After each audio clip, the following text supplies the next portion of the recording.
गेहूं की ज्यादा पैदावार का फैसला फसल उगने के बाद की खाद दवा में नहीं बल्कि बुआई से पहले खेत तैयारी के वक्त ही तय हो जाता है। जी हाँ, ये बिल्कुल 100% सच बात है। ज्यादातर किसान अच्छा बीज ले आते हैं, खेत की तैयारी बढ़िया तरीके से करते हैं, बुआई करते हैं, खाद पानी सही समय पर देते हैं और फिर उम्मीद करते हैं कि अच्छी पैदावार होगी। लेकिन जब नतीजा काफी कम देखने को मिलता है तो फिर हम आखिर में जाकर मौसम, खाद, दवा, बीज को दोष देते हैं। पर असलियत कुछ और ही है। गेहूँ की अच्छी पैदावार बुआई के दिन ही तय हो जाती है। मैं ऐसा क्यों बोल रही हूँ, यही हम जानेंगे आज के इस वीडियो में। तो इस वीडियो को एक भी सेकंड के लिए स्किप मत करिएगा, क्योंकि आज के इस वीडियो में मैं आपको गेहूं की फसल का वो सीक्रेट बताने वाली हूँ जो आपको 100% रिजल्ट दे के ही जाएगा।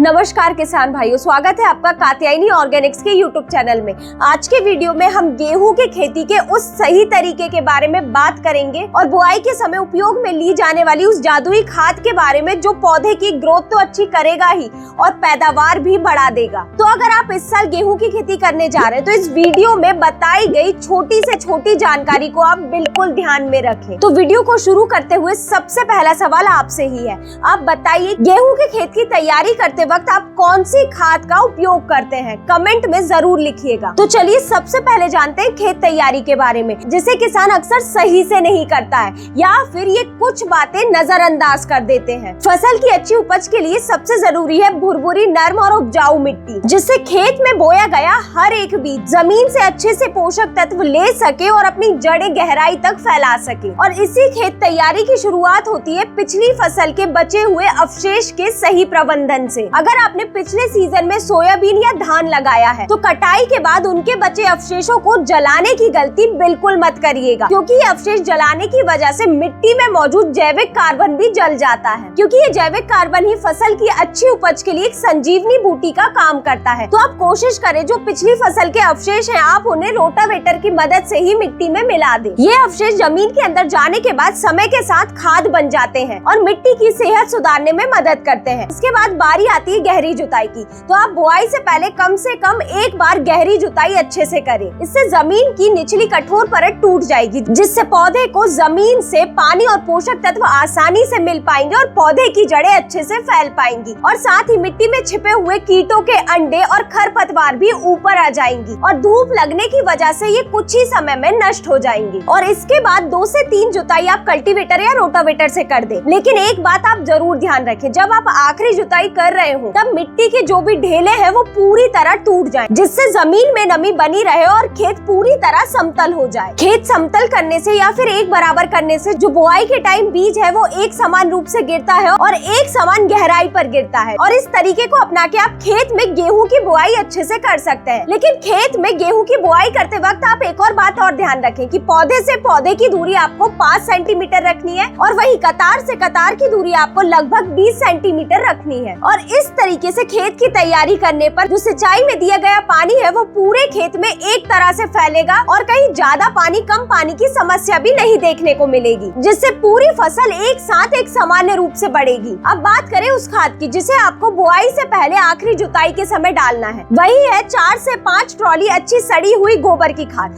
लेकिन जब भी आप इस गोबर की खाद को प्रयोग में ले, आप इसे ट्राइकोडर्मा से जरूर उपचारित कर ले, जिससे आगे चलकर फसल में आने वाली फफूंद जनित बीमारियों का खतरा कम हो जाएगा। इसके बाद ये गलती बिल्कुल ना करें जो अक्सर किसान बुआई के वक्त खाद मिलाने में करते हैं। आपको बुआई के वक्त बीज के साथ सिर्फ ये 3 खाद को मिलाना है, जिसमें से कि सबसे पहले आती है डीएपी। आपको डीएपी 50 किलो ले लेना है, वहीं पोटाश 10 किलो और ह्यूमिक एसिड 2 किलो प्रति एकड़ के हिसाब से लेना है और बुआई के वक्त बीज के साथ मिला देना है। इसके बाद ही बुआई करना है। लेकिन इस बीज की बुआई से पहले भी एक सबसे जरूरी बात आ जाती है, बीज को सही तरीके से उपचारित करना।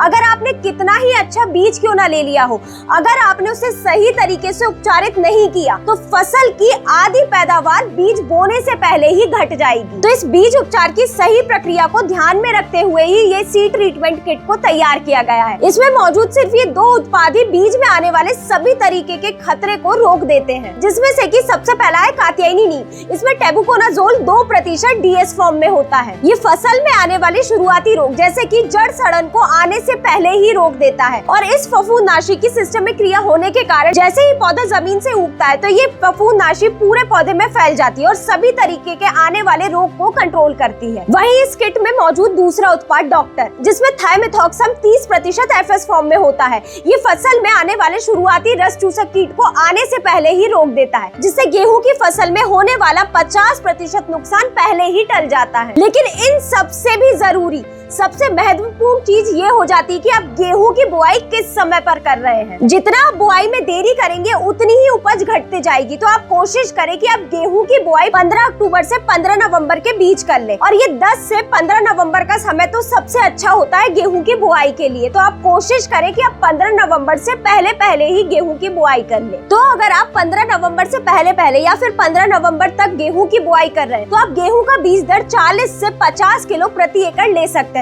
लेकिन अगर आप गेहूं की बुआई थोड़ी लेट कर रहे हैं 15 नवंबर के बाद, तो आपको यहाँ पे बीज दर बढ़ाना पड़ेगा। आप गेहूं का बीज दर 60 से 65 किलो प्रति एकड़ के हिसाब से ले। और हाँ, एक और जरूरी बात, गेहूं की फसल को सबसे ज्यादा फास्फोरस, पोटाश और जिंक की जरूरत होती है। तो इन तीनों खादों को कब देना है, किस प्रकार से गेहूं की फसल में उपयोग लेना है और यूरिया का 1/3 भाग ही क्यों हम बीज की बुआई के समय उपयोग में लेते हैं। अगर आपको ये सभी जानकारी चाहिए तो अगला वीडियो इस विषय पर देखने के लिए चैनल को जरूर सब्सक्राइब कर ले। तो किसान भाइयों, यही थी जानकारी कि गेहूं की बुआई से पहले हमें किन बातों का ध्यान रखना है, सीड रेट कितना लेना है, कब हमें गेहूं की बुआई करना है और बीज उपचार कैसे करना है। अगर आपको ये जानकारी अच्छी लगी हो तो इस वीडियो को लाइक जरूर करें। मिलते हैं अगले वीडियो में।